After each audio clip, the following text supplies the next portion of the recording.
बचपन मेरा जो है जयपुर में गुजरा ज़्यादातर, और छुट्टियों में हम लोग हमारा जो मदर फादर की जगह है टोंक, वहाँ जाया करते थे। तो वो भी एक तरह से बचपन मेरा वहाँ भी गुजरा है।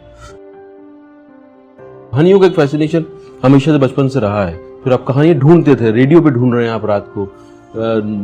जयपुर अजमेर रेडियो स्टेशन से एक 9:30 बजे एक ड्रामा आया करता था आधे घंटे का, तो उसका हम वेट करते थे कब आएगा वो।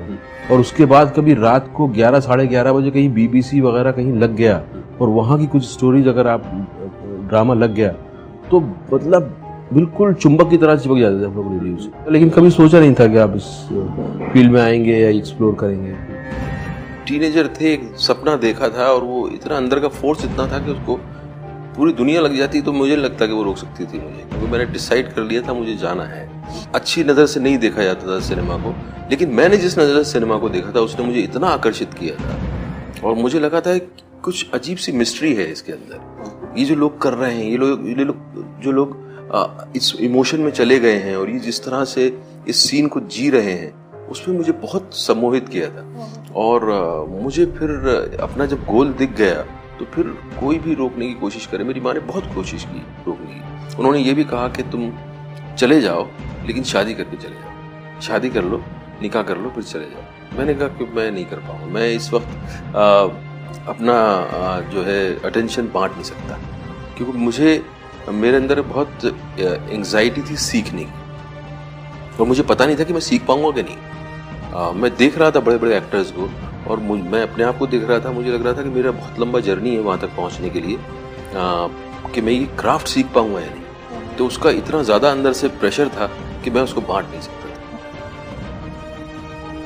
कि मैं कब ऐसा काम करूँगा कि मुझे अपने आप को देख के अच्छा लगे। और मेरा जो है पर्सनल टेम्परामेंट भी उसमें कहीं ना कहीं उसका हाथ है कि मैं बात करके लोगों को बहुत ज़्यादा मुतासर नहीं कर सकता। मैंने शुरू में कोशिश की, क्योंकि छटपटाहट थी बहुत के सिनेमा में मिले काम, तो मैंने मिलने की कोशिश की। और जिस तरह से एक तरीका है मिलने का कि फ़ोटोग्राफ्स वगैरह वो जो लेके जाते हैं, वो सब करने की कोशिश की। और करने के बाद एहसास हुआ कि जो मैंने अभी एक्ट किया है, जो मैं अभी मिलने गया था, उसका कहीं ना कहीं आप सेंस भी कर पाते ना कि वो मुझे लग रहा था कि ये असर जो है उल्टा हो रहा है। एक्चुअली मैं किसी को मुतासिर करने आया हूं, उसने शायद इस मीटिंग के बाद अब वो कभी मुझसे मेरे साथ काम नहीं करेगा। हार का कभी सेंस उस तरह से नहीं होता था। आपको हमेशा कुछ ना कुछ कॉन्कर करने के लिए हमेशा रहा है कि ये बात ये कर लूं, इसके बाद ये कर लूं, इसके बाद ये कर लूं। बोरियत का जरूर हुआ कि वह बहुत बोरियत हुई। आपको लगा कि यार ये एक्टिंग जो मैं कर रहा हूँ इतने वक्त से, अब ये दिल लग नहीं रहा है इसमें। तो ऐसा एहसास जरूर हुआ कि छोड़ देते हैं, कुछ और करते हैं। तो क्या करेंगे, उतना वहां तक नौबत नहीं आई, लेकिन ऐसा एहसास जरूर हुआ कि यार बस नहीं, मजा नहीं आ रहा।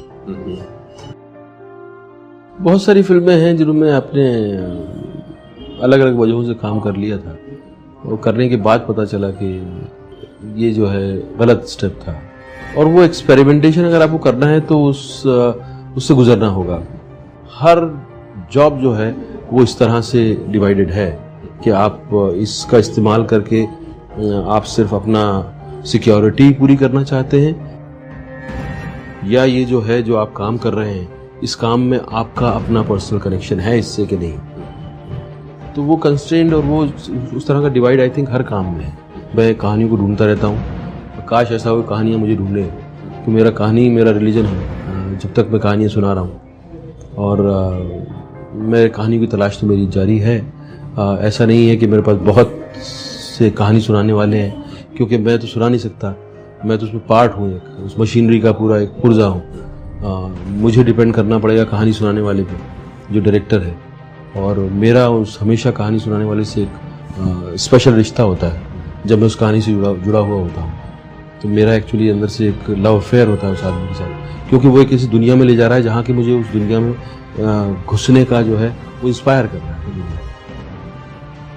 एक लाइन मुझे याद है, किसी ने मैं सफर कर रहा था, कोई बराबर में मेरे बैठे हुए थे, उन्होंने मेरे हाथ में कुछ हिंदी किताब देखी, उन्होंने कुछ उसके मुझसे ली किताब और पहले पेज पे कुछ लिख दिया उन्होंने। मुझे आज तक पता नहीं वो कौन थे, लेकिन ये लिख के गए वो कुछ ऐसा था कि जहां जाएगा रोशनी फैलाएगा, जहां जाएगा रोशनी फैलाएगा, चिराग का अपना कोई मकान नहीं होता। तो वो लाइन अब मुझे कई बार इंस्पायर करती है।